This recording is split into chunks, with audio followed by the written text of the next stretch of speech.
Good evening. I'd like to call to order the Board of Commissioners special meeting. Today is Wednesday, July the 23rd, 2025. It is 5:31 p.m. City Clerk, would you call the roll, please? Mayor Brooks. Vice Mayor Kerr. Here. Commissioner Taglerini. Here. Commissioner McGinn. Here. Commissioner Gavalle. Here. All are present. Public comment. Public participation is encouraged. If you are addressing the commission, step to the podium and state your name and address for the record, and the organization or group you represent. Please limit your comments to 5 minutes and do not include any topic on the agenda. Public comment on agenda items will be allowed when they come up. If you would like someone at the city to follow up on a comment or question made at the meeting, you may fill out a comment card with the contact information and give it to the city manager. Comment cards are available at the back table in the commission chambers. Completing a comment card is not mandatory. For any quasi-judicial public hearings that might be on the agenda, an affected person may become a part to a quasi-judicial proceeding and can be entitled to present evidence at the hearing, including the sworn testimony of witnesses and relevant exhibits and other documentary evidence, and to cross-examine all witnesses by filing a notice of intent to be a party with the Community Development Director not less than 5 days prior to the hearing. Do we have any public comment?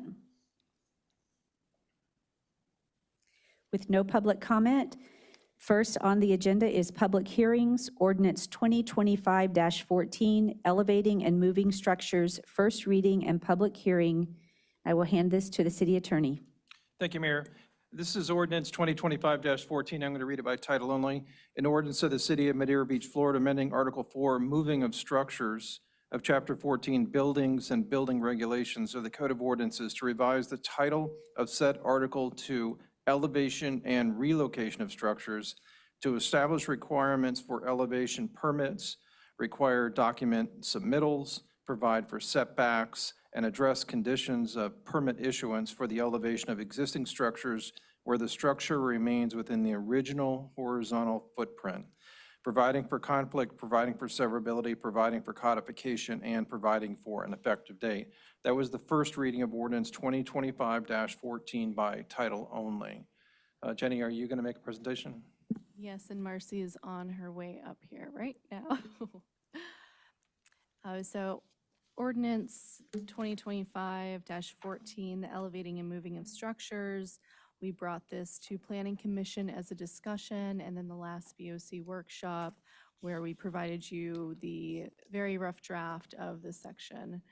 Chapter 14 is not in the land development regulations, so therefore it does not require a recommendation from Planning Commission, although we did bring it to Planning Commission to get their feedback. And we integrated that into this draft as well as the discussions that we talked about at the last meeting. So this amendment alleviates the issues that we've been seeing with elevation permits, where you put the stairs, where do you have your decks and your access, especially on these legally non-conforming lots and legally non-conforming structures. That means that these buildings were not built they're built before the current zoning code or setbacks, and they do not meet a lot of the current setbacks. So it makes it very difficult to get that access in a lot of these homes when we're seeing the elevation permits. If we go to page 6 of the packet, you can see the amendments in chapter 14. Most of this stayed the same with maybe a little bit of changes from the last BOC workshop. I would say the biggest change based on the comments from the workshop would be on page 8, section 14-134, where we have the setbacks and access encroachments. So this looks very different than what you saw before at the workshop. We decided to include the definition section to define what an access structure is, as well as addressing the elevated decks. And based off of the feedback from the last workshop, We also included the distance from the facade, from each facade, as well as the minimum distance from each property line. So we have that for access structures as well as elevated decks.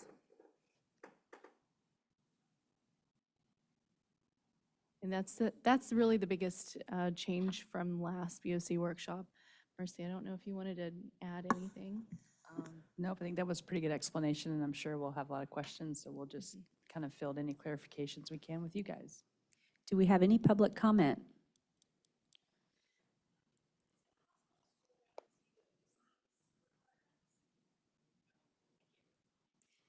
Commission, any comments? Questions? I do have one question. When it comes to rear of some of the properties, the rear could be the golf, right? Some properties, the rear could be the golf. Yes, and we have a lot of waterfront. We measure the rear setback from the water side of the seawall, Not the property line. not the property line. That's correct. Is that stipulated someplace in here? Yeah, it's in our code as a defined Yes. for the rear setbacks. All right, thank you. Additional questions? Yeah, the minimum, page 8, minimum distance from property line, should that be property line or right-of-way? The right-of-way line is the property line, so they're one and the same as defined. So in the front, where your right-of-way stops and starts is where your property line stops and starts. So that's typically how it's referred to as a setback reference. Okay. I noticed that you have access structures are not considered habitable space and may not be roofed. I would think at your entry door, if it's raining or whatever, you'd want to have the ability to have some sort of structure over top the door. So perhaps we could put a maximum structure, you know, if you can have an 8-foot landing, I'm not saying you need to put a roof over that entire landing, but and of course, no walls like you have on the elevated decks, which shall not have any solid walls. But I just know a roof over your entry door. Right. And we can clarify that because in what we were envisioning as far as the access structure, once you hit the threshold of going into your door, that becomes like your elevated deck section, and that would be able to be covered. So once you hit the plane of your front door, you're kind of walking into that elevated deck section, and that would be able to be covered. What we wouldn't want to do is, let's say you had a 5-foot deck, and then that 3-foot set of stairs, you get to cover that 5-foot deck. So you come up the 3-foot set of stairs and you may be exposed, but once you turn in to go to your front door, you have 5 foot of coverage. Okay, So we can do better to clarify that. okay. I just don't know that all the homes are gonna have that deck, I guess, that. Right, so whatever that landing is as Landing. you reach the threshold would be able to be roofed. So we can clarify that for sure, because we definitely meant to, Include it. yeah, we That's how meant to include that envisioned. in how we envisioned it.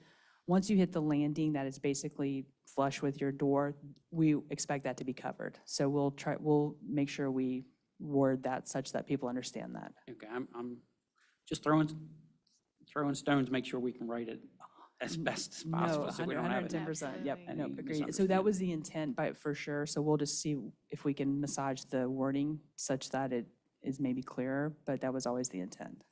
But remember, if there are any substantive changes to this ordinance, it's going to require a third public hearing. So let's be careful on, you know, if we're trying to get this in place as quickly as possible. Any substantive change will require another public hearing, another month. I don't know that that's substantive. It was the intent, and I'm hoping that when you break apart how we defined access structures and elevated decks, that we're covered ourselves. Have to have do you have a definition section in here or somewhere in the code, I guess? Don't you have definition section? Yes, we do, 82 too. But we have these definitions specifically in this chapter 14 that we created. So to me, if you once you read the elevated decks, the access structure makes sense, that it's only specifically talking to your stairs. So stairs, landing, stairs can't be covered. Yeah. Deck can be covered. Okay, I was just, maybe my Yeah. interpretation, just trying to understand it.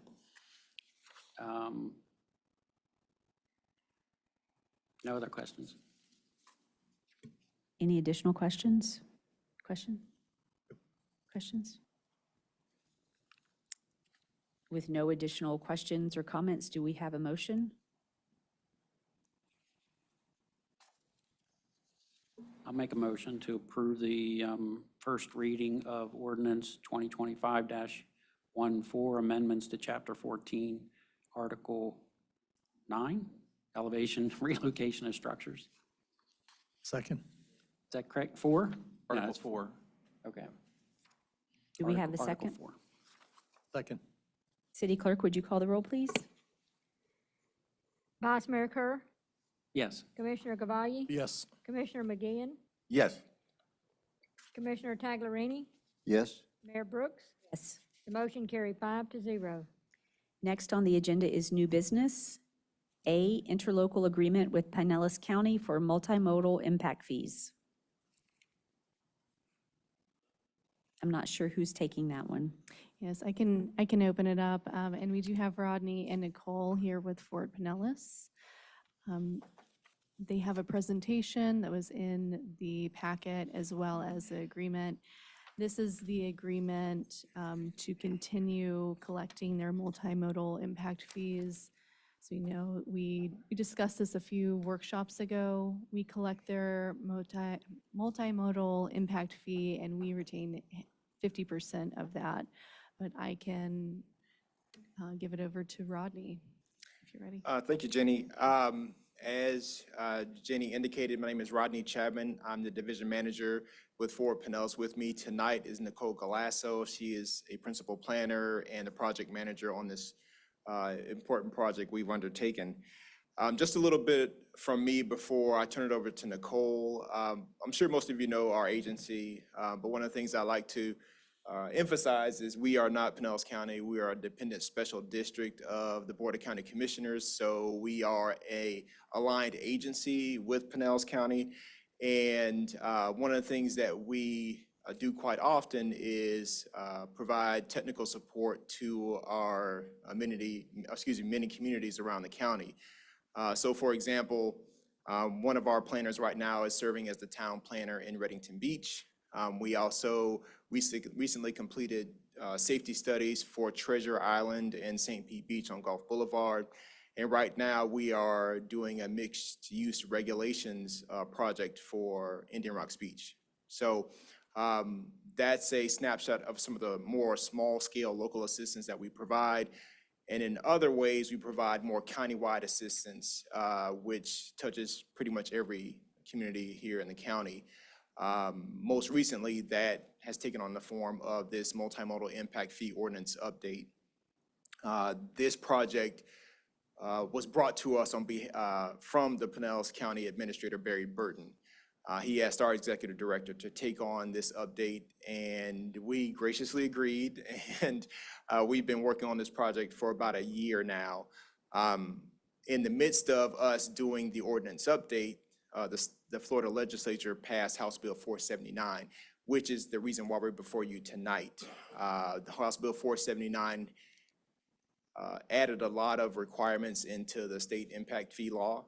One of them is, one of the requirements that is new is that there needs to be an interlocal agreement to ensure that the county and the cities don't charge a developer twice for the same transportation impact. So with that, I will turn it over to Nicole and she'll just briefly touch on a few high points of the interlocal agreement and the countywide multimodal impact fee ordinance, and then we'll open it up for questions. Go. Thanks, Rodney. Good evening, commissioners. It's great to be back in front of you, although in a new role. I'm sure some of you recognize me from my time with Kimley Horn working on the master plan, which I heard the workshop last night went really well. I looked at the presentation. It looks great. Very excited for you all. But as Rodney said, my name's Nicole Galasso, and I'm now a principal planner with Forward Pinellas. And one of the first projects that I took on in coming to Forward Pinellas was the multimodal impact fee ordinance update. And like Rodney said, as we got into it, we realized the need for an interlocal agreement to be in compliance with state law. So in reviewing this with the county attorney's office, they read the requirements of House Bill 479 and they determined, essentially out of an abundance of caution, we need to have this interlocal agreement in place between the county and the municipalities who collect fees under the multimodal impact fee ordinance, just to ensure that we are in compliance with state laws. So I'll go over some of the high points, but I really want to kind of leave room for you all to ask questions, and I can go more in depth on anything that you might want to ask about. So this is just a copy of the state statute, so I'm gonna skip through a few things. I guess maybe important to note is one of the recent changes in state law is that if this interlocal agreement is not in place by October 1st, essentially the collection of mobility or multimodal impact fees defaults to these statutory guidelines, which include the amount of the fee will be determined by the developer's traffic study. The city and the county would have to automatically give a 10% discount. And finally, the county or the municipality, whoever is collecting the fee, which in your case would be you all, would have to transfer that to the county within 60 days as opposed to the year time period that the ordinance provides for now. So the really important things about this is that, one, it disrupts the system that we have as a county that all 24 municipalities follow to collect multimodal impact fees, but also it's leaving it up to the developer's traffic study to determine what the transportation impacts would be, and also requiring that they receive a 10% discount if this interlocal agreement isn't in place. So as I mentioned, this interlocal agreement is simply memorializing the existing process for collecting multimodal impact fees. So while the ordinance lives within Pinellas County's code, all 24 municipalities use it. The traffic study or the technical study that was done to back up that ordinance included all 24 municipalities. So many have been using the countywide multimodal impact fee ordinance for years to collect impact fees. And I think you all, I know you have your local transportation impact fee program, but because there is a county one in place, that's why this interlocal agreement is before you. So I'm going to skip ahead to what I think is probably most relevant, which is what happens once these multimodal impact fees are collected. So how it works under the countywide ordinance is that the city will collect the fee at the time that they have a development permit application. And that could be for any kind of change of use, redevelopment, or new development.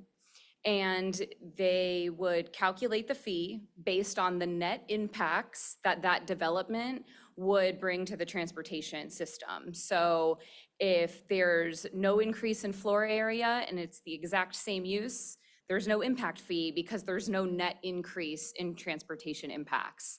Now, if you have, say, a piece of vacant land that's being developed with really anything, there's going to be a transportation impact associated with that. That would be an instance where a fee is assessed. Another instance would be, let's say you currently have a duplex and you want to redevelop it to some kind of multifamily apartment building. There would be an increase in transportation impacts associated with those additional units, and therefore the fee would be assessed based on the additional units. And the same would be true in the case of a commercial redevelopment. So the city would assess the impact fee at the time that the developer comes in for a permit. In order to issue the permit, the developer would have to pay that impact fee, and then the city would hold on to it till the end of the fiscal year. And at the beginning of the new fiscal year, all of the municipalities transfer 1/2 of all fees collected to the county. And the thought process behind this is that the revenue sharing helps to mitigate impacts not just to the local transportation network, but the countywide transportation network, which has much more capacity to carry higher volumes of traffic. So once the county receives it, they'll deposit the money that they've received from Madeira Beach, along with all of the other cities, into a trust account that's associated with the fee district where each city is located. So for you all, I don't know if there's a laser on this, but you all are in fee district 13, which means that you share that district with the Reddingtons. I'm gonna get them mixed up if I try to state all of them. And I believe Bel Air, no, actually Bel Air is in the one above. So it's you all in the Reddington Beach cities. And so once those funds are collected and deposited into the trust accounts, the new fiscal year has started. Where can you spend that money and what can you spend it on? For the city, in terms of where you can spend it, you can spend it anywhere within the city's transportation network. For the county, they can only spend the portion of the fees that they've collected from you all within that fee district 13, unless they come to you and all of the other cities and ask if they can take part of the money they've collected from your district to use it in another district for a transportation project that will help improve traffic flow into and out of District 13. And there is actually an example of a time that they've done that with District 13 that I'll get to. So what can you spend the money on? You can spend it on any transportation plans or projects that will help to improve the capacity of the transportation network. And because this is a multimodal impact fee, that also includes bicycle, pedestrian, and transit improvements. You can also spend it on transportation plans, as long as the plan that received revenues from the multimodal impact fees identifies just one project to be put into your CIP within 3 years. So most transportation plans would do that. So it's a pretty low bar for spending the money on transportation plans. It cannot be used on periodic maintenance or repaving. So some of the communities we've presented to have asked us, how much money has the county collected over time and what are they spending their share of the fees on? So since 2016, when the ordinance in its current form was adopted, they've collected about $18.5 million in multimodal impact fees. I know that sounds like a huge number, but it's actually not when you think about the cost of transportation projects. Really what these revenues are funding, well, they're really plugging in funding gaps on much larger projects. So you can see here what the distribution of different types of projects the county has spent the money on: roadway improvements, ATMS, which is like signal timing, CCTV, some bridge reconstruction when capacity is added, signal improvements, sidewalk improvements, and multimodal trails. Now, within your district, as I mentioned, you all share this district with Indian Rocks, the Reddingtons, and they have collected only $114,000 from District 13 since the ordinance was adopted. And that's because, as you can imagine, there's not a ton of development happening in the beach communities. And so the amount that they've spent has been used to plug funding gaps on a Gulf Boulevard ATMS, Advanced Traffic Management System project, which is meant to improve traffic flow by improvements to signal timing. And you all actually did have an instance in your district of a fee transfer out.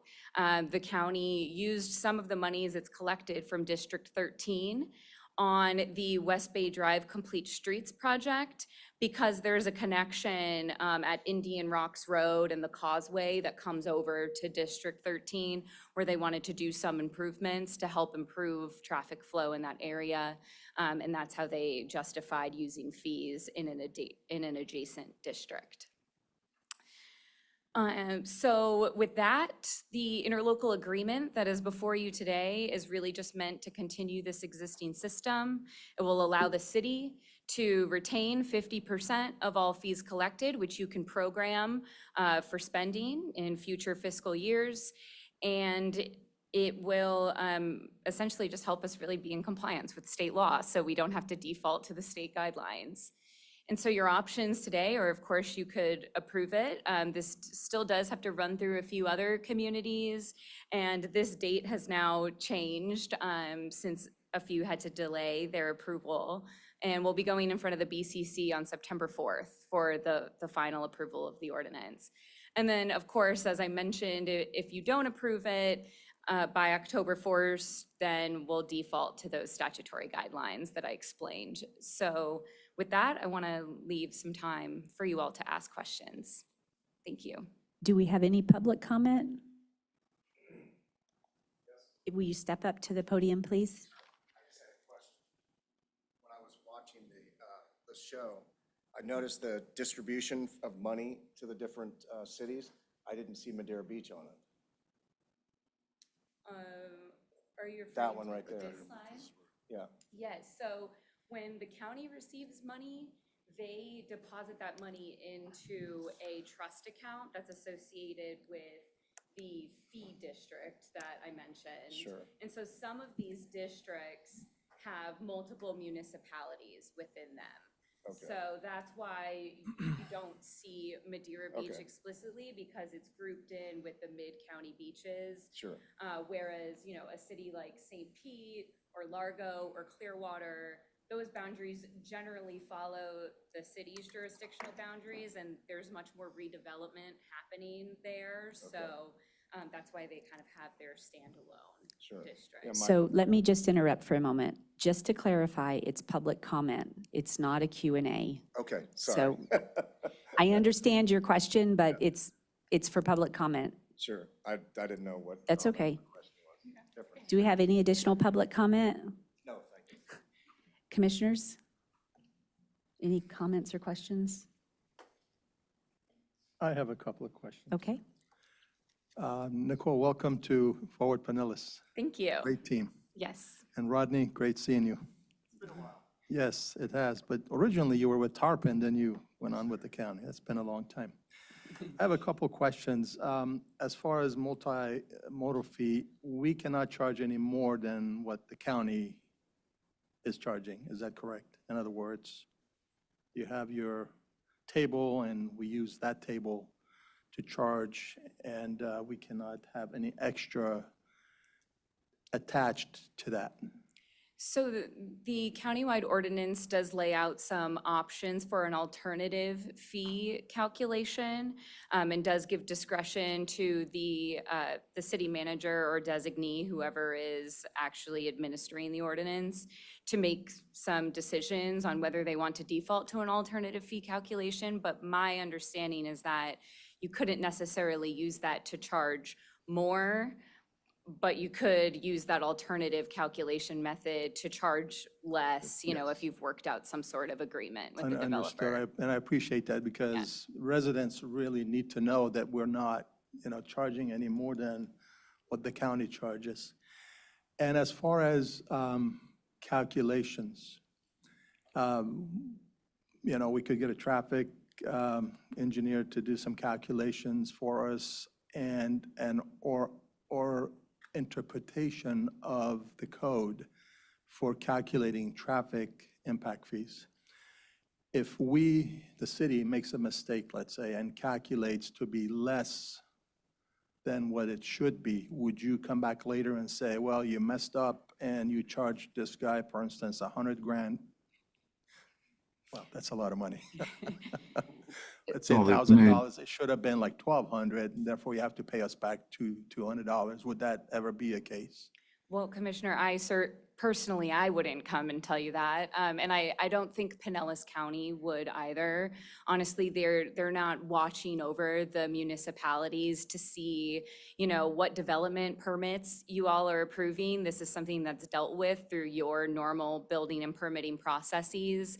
And as far as I can tell, they take the transfers that they get from all of the municipalities at the end of the fiscal year at face value. They assume that you all are professionals and you're going through your Well, normal building and permitting It processes. wouldn't be intentional, but I think Right. it could happen if, we say, okay, we don't need to charge this as much for this property, and then maybe in reality, if you calculate it, maybe, a different cost. So I just want to put that out there.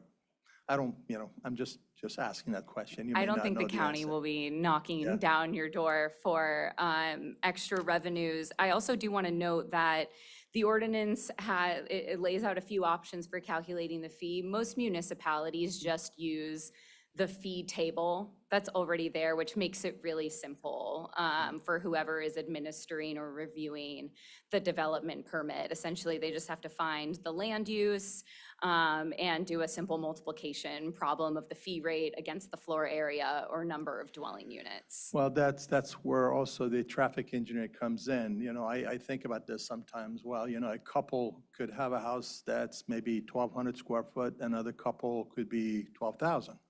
So there's going to be only two people living in that unit, two people, whether it's 12,000 or 1,200. Why would we go based on square footage? County used to go based on units years back, and of course they've changed. So,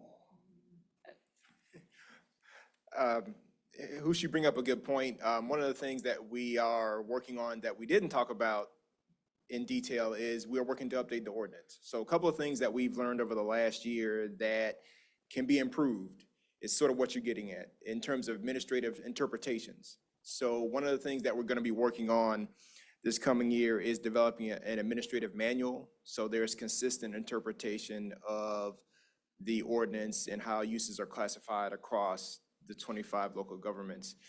The other thing that we're going to look at is your example of residential square footage. So right now, the current ordinance breaks it down by certain increments of square footage. And we're taking a look at that to see if there's a better way to assess the transportation impacts and not use square footage, but maybe we go back to dwelling unit classification or calculation. But again, that is on a separate track. We're required by law to have that phase 2 part of the work done in 12 months. So we'll keep you apprised as to the different things that we will recommend to be changed within the ordinance. But I just wanted to reassure you, that we are looking at use classifications and how things are calculated and what the methodology is. okay, I appreciate that. There's been a lot of discussions when we lift units and all of a sudden now the parking garage is converted to a living place. And, discussion's been out there that do we charge impact fees for that garage that now has become a living place based on the square footage? The answer would be yes, depending on where it falls in that square footage. So we don't really want to have to worry our residents that, there's miscalculations, there's issues. So anyhow, just want to put that out there. Yeah. Thank you. Do we have any additional comments? Any additional comments? Yeah, if you don't mind. So to kind of repeat what you had there, I don't quite understand if the interlocal agreement was not executed, if we decided as a board that we didn't want to sign because we wanted to use the current mobility portion of our impact fees now, that is not an option, because right in the beginning, the interlocal agreement must at a minimum ensure that any new development or redevelopment is not charged twice for the same transportation capacity impacts. So it's Let me jump in there. We're talking apples and oranges right now. The interlocal agreement specifically says we can't charge twice the moratorium that's going to come up for your consideration in the next agenda item, we're going to be talking about a review of the current mobility fee that the city charges to make sure that we're not charging twice. There may be a portion of that mobility fee that you can still collect, city collect it, and still collect the county multimodal fee, and they may not overlap, but that's the purpose of the study that's coming up. So I don't want you to think that even if you approve this agreement, that there may not be something that you will be charging in the future based upon whatever the study comes back and says, if you go ahead and go down that path. It's not one or the other. It could be both. They just make sure that they're not charged twice for the same thing, whatever that is. Okay. But if we were not to sign this for whatever reason, would the state, I mean, is that even an option? Would the state charge? I mean, it was shown as an option, so apparently it is an option, but apparently, I don't know that it's a good option. It's an option in that you would simply default to those statutory guidelines for calculating and collecting both the countywide multimodal impact fee and your local transportation impact fee should you decide to not go with the moratorium option. So either way, the state statutes say an interlocal agreement must be in place by October 1, 2025, where a county and a municipality are both charging an impact fee for transportation. So, and if they don't, then you default to those statutory guidelines that say the impacts are determined by the developer's traffic study, you have to give a 10% discount, and you still have to give the portion that the developer study shows is impacting the county road network. You'd still have to complete that transfer. Basically, both systems, your local procedures and the countywide procedures, would somewhat go away, and you'd have to follow the state statutes. So in default, each new build or each new renovation would have to have a study, including residential. Yes, because the fee you charge would have to be based on something. And this is why we've told our cities that we're not trying to be heavy-handed. All we're trying to do is help you be in compliance with state law. And I think if communities don't want to enter into this countywide approach through the interlocal agreement, it makes your staff's job much, much harder, and your attorney's job, because now it's very unclear as to what the fee would be based on, what the methodology would be. There's just a lot of open questions that now have to be considered, and your staff is going to be put in a very difficult position in terms of how to administer the fee program adequately. Okay, but several years ago, we had a study done to come up with what that fee should look like on any new build or renovation project. That would not satisfy, the way I'm understanding it, any new project. Saying we wouldn't sign this with the county. I'm just trying to put all the options out there and understand them. So. That's apples and oranges.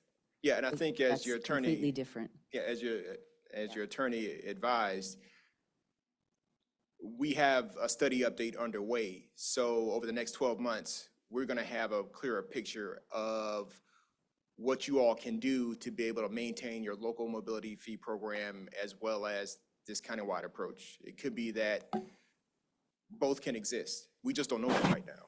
We're not at that point in the study update to be able to give you that clear guidance. Okay. I would also like to point out that in our comprehensive plan, it supports the multimodal impact fee with the county.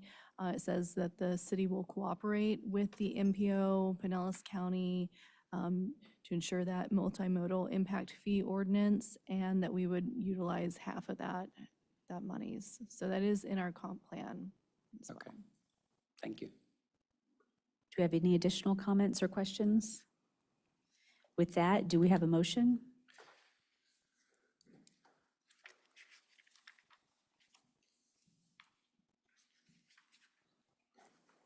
I move that we approve the interlocal agreement with Pinellas County for multimodal impact fee coordination. Do we have a second? Second. City Clerk, would you call the roll, please? Commissioner Taglerini, Yes. Commissioner Cavali, Yes. Vice Mayor Kerr, Yes. Commissioner McGinn, Yes. Mayor Brooks. Yes. The motion carried 5-0. Thank Next you. on the, thank you. Mayor, if I may, I would just like to say, amazing job. You guys did tremendous. Thank you for shedding the light on. Good job. Next on the agenda is Resolution 2025-07, one-year moratorium on local mobility impact fees. I'll I'll go give ahead. this to the city attorney. Yeah, thank you. I'm going to go ahead and read this resolution by title only. This is Resolution 2025-07, a resolution of the Board of Commissioners of the City of Madeira Beach, Florida, imposing a temporary moratorium on the imposition and collection of the mobility fee required pursuant to Chapter 92, that's the proportionate share development fee, of the City of Madeira Beach Code of Ordinances until July 31st, 2026, providing for severability, conflicts, and an effective date. That was the reading of Resolution 2025-07 by title only. Just some background on this. As you know, we talked about this at the prior meeting, and there was some direction given to maybe going down this path of adopting this moratorium that would prevent the imposition and collection of the fee, specifically because of the fact that when the mobility fee study was done by Mr. Murphy a couple of years ago, it was with the understanding that the city was not collecting the county multimodal transportation fee, impact fee, and so therefore it was not considered in the calculation. So what we are concerned about, city staff and I are concerned about is that we want to make sure that if we are going to charge that fee, that we are not charging a fee that is similar in nature for the same development as what is being collected for the county's fee. So to do that, we need to put the brakes on the collection and imposition of the current fee while that study is being done, so that we can confirm that we're not charging the developer twice, and that's the purpose of this resolution. And I don't know, if Jenny, do you have anything else that you wanted to add? I think that's perfect. You can answer any of the questions that you might have.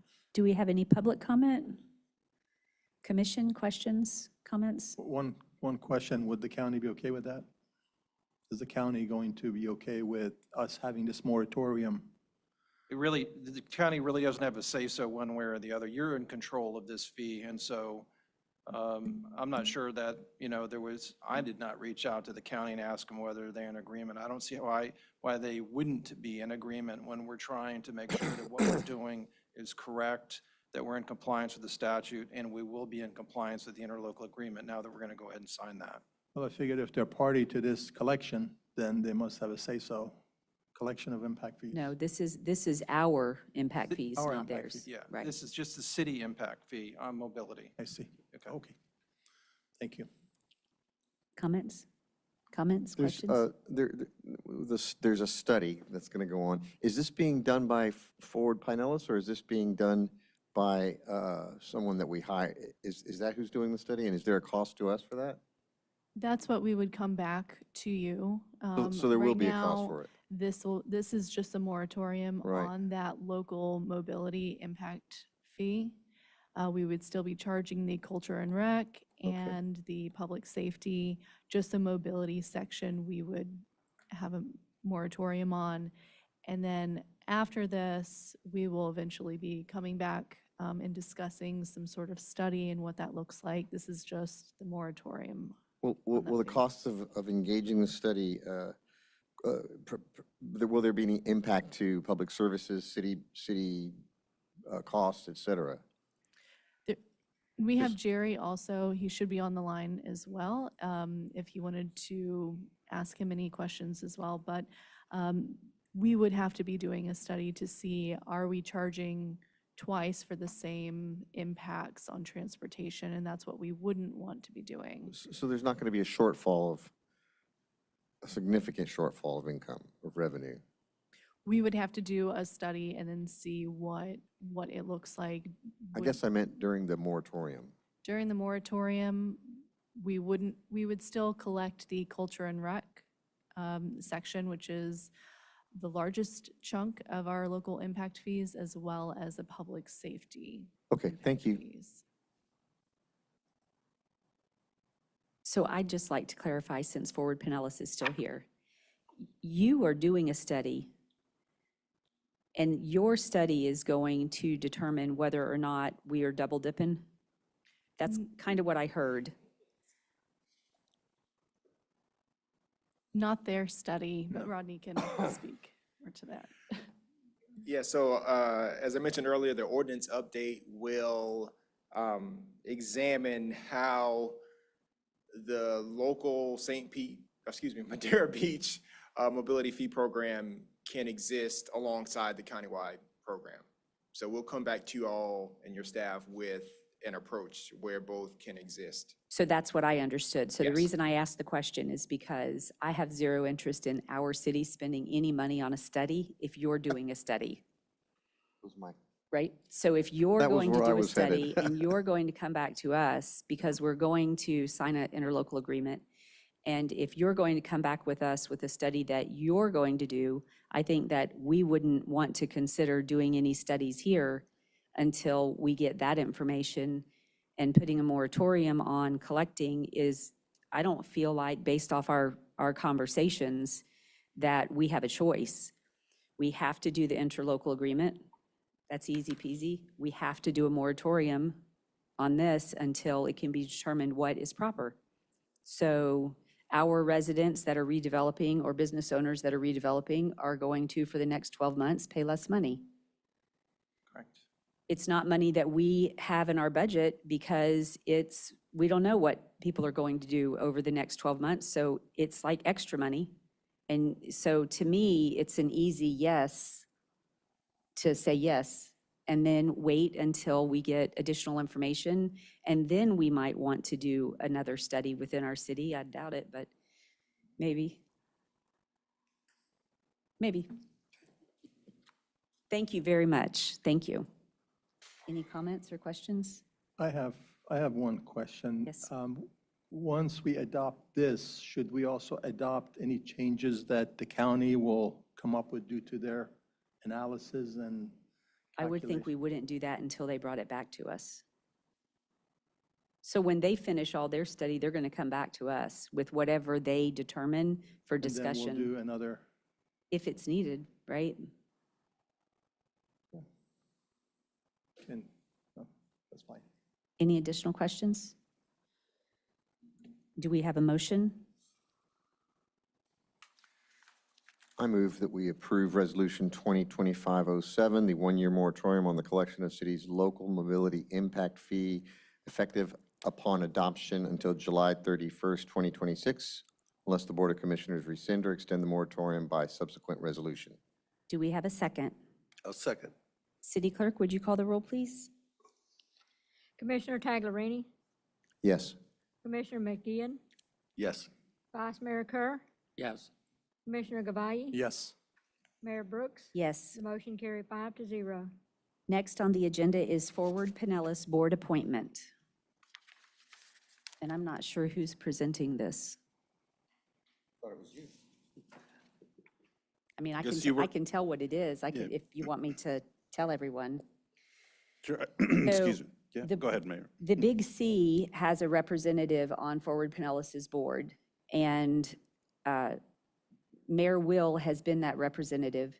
At the last Big C meeting, he reported to the committee that he no longer was able to serve on that board, and he asked for someone to volunteer. And so no one volunteered, and it happens to fall, the meeting falls on the same day we have a commission meeting, so it works for my schedule to be able to commit. So I said that I would take that, and to be able to have that come before the Big C, I need the commission here to vote for me, to be able to be that representative for the Big C. I'd like to make a motion to have our wonderful mayor represent us at Forward Pinellas as a board member. Well, nobody got to make comments. Public comment? Does this mean Commissioners? that you're missing one of our meetings? No, it's in the early part of the day. Got it. A wonderful thing. I'm excited too, but, okay. Do we have a motion? Should I repeat? Sorry, I just knew there wouldn't be any comments. So I would like to appoint Mayor Anne Marie Brooks for a Forward Pinellas Board board member. Do we have a second? I'll Second. second. City Clerk, would you call the roll, please? Commissioner Gabaggy? Yes. Commissioner Taglerini? Yes. Commissioner McGinn? Yes. Vice Mayor Kerr? Yes. Mayor Brooks? Yes. The motion carried 5-0. And if there is nothing further, Mayor, we need to Millage rate. deal with millage rate. I'm sorry, I forgot all Be about that. appropriate at this point to have a motion to approve the millage rate at whatever the rate is. The suggestion by 2.75. city staff is 2.7500. Can I make a motion? Do you make a motion? I'd like to make a motion that we follow city staff and their recommendation and set a 2.75 millage rate for the next fiscal year. Do we have a second? Second. City Clerk, would you call the roll, please? Vice Mayor Kerr? Yes. Commissioner Taglerini? Yes. Commissioner McGinn? Yes. Commissioner Gabaggy? Yes. Mayor Brooks? Yes. The motion carried 5-0. So before we adjourn, it is 6:23, and I'm guessing that you'd like to take some amount of break. How long of a break would you like, Commission, before we start our next meeting? 15 minutes? So 6:45 Perfect. or 6:40? 6:40. 6:40? 6:40. So our next meeting will start at 6:40. It is 6:23. We are adjourned.